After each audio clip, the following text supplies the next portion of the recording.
Печально известная в республике из-за высокой аварийности долина смерти, кажется, отходит на второй план, уступая повороту с улицы Картоева на Мира и Октябрьская. Проезжую часть накануне отремонтировали, это, видимо, и придало больше драйва автолюбителям. Местные жители недовольны, периодически происходят дорожно-транспортные происшествия. К тому же, с участием пешеходов, здесь дорогу не переходят, ее перебегают. Иначе угодишь под машину. Оживленный транспортный поток, где отсутствует светофор, доставляет много хлопот детям, идущим в школу. Я, чтобы перейти эту улицу, наверное, минут 10 стою, потому что мне страшно. А что дети? У меня реакция не срабатывает. А как у детей сработает? Во-первых, несоблюдение этих правил. Как у нас лихачи есть, это ни для кого не секрет. Так что, это очень такое проблемное место. Здесь без светофора, никак нельзя. Если просто посмотреть, что происходит в течение дня на этой улице, то можно заметить, что в день обязательно, Лурдолдве, обязательно происходит одна, но авария. Каждый день.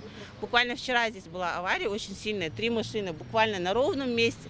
Прямо на пешеходном дороге он, не соблюдая правила дорожного движения, пересекает главную, не уступает главной дороге и происходит авария на ровном месте, а это пешеходный переход. Это хорошо, по воле Всевышнего на ней не оказалось детей. А если были бы дети? На этом видео та самая авария, в результате которой столкнулись 3 машины, а вот еще несколько кадров, снятых с камер наружного наблюдения. Вот авторегистратор. Зимнее время, зафиксирована опасная ситуация. Пешеходы едва ли не попали под авто, дети чудом спаслись. Улица Октябрьская ведет ко многим социальным объектам. За каналом в Назране располагаются школы, детские сады и поликлиника. Кто на прием, кто на работу. Она отремонтирована, заасфальтирована, следовательно, так удобнее. Но вытекает это в еще один оживленный транспортный поток, уже к имеющемуся.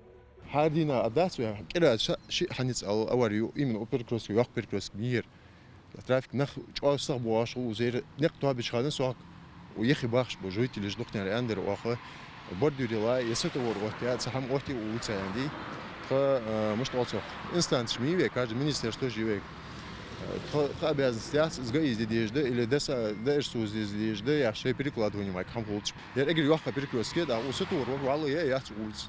Я ханял чего улица, вашку, и улицу, вашку, мира Октябрьская, квартой улицы, именно сам перекрестке, и улица вашку, вот чего,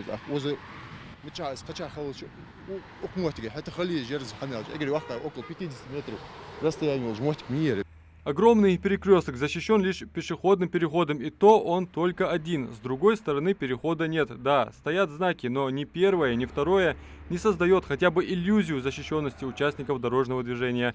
Нет и остановки. Это к тому, что здесь останавливается маршрутное такси номер 6, следующее до детской поликлиники. Маршрутка забита детьми, и она едет по этому транспорту, вот это ее движение получается. Ей здесь остановиться негде. Как вы видите, здесь ее остановка, но остановки нету. То есть она сходит, дети с детьми, родители сходят прямо среди машин. Вторая улица, вот вон там остановка. Тоже никакой остановки, никаких знаков, что это остановка, тоже нету. Но водителям приходится останавливать, потому что это оживленная улица. Здесь живут очень много детей. И родителям приходится здесь садиться на этот маршрут, сходить с него приходится, соответственно, переходить дорогу приходится.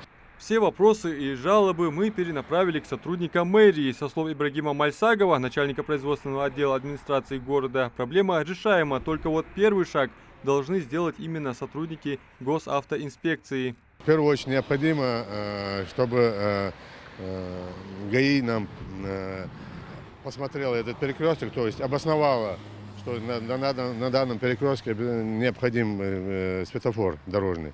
И они должны нам написать предписание, чтобы установить этот светофор. Дальнейшие наши действия, это мы уже будем обращаться в Минавтодор, потому что дорожные светофоры находятся у них на балансе и на обслуживании. И тогда уже по согласованию будем устанавливать светофор. В Минавтодоре однозначного ответа не дали, лишь поделились. Перекресток находится на балансе Назрановской администрации. С другой стороны, как будет готов проект дислокации светофорных объектов, утвержденный ГИБДД, проблем не должно возникнуть. И затем... Если поступит такая или команда, или администрация города обратится в Минавтодор, я думаю, вопрос этот разрешится. Все работы, связанные с установкой, с устройством светофорных объектов, я думаю, затягивать не будут, будут выполнены в кратчайшие сроки. Единственное, необходимо будет время, чтобы приобрести все эти необходимые материалы, светофоры, там все прочее. Жители, между тем, устали от обещаний. Травм и смертей на своих улицах не хотят. Адам Мережков, Али Зязиков, Магаз 24.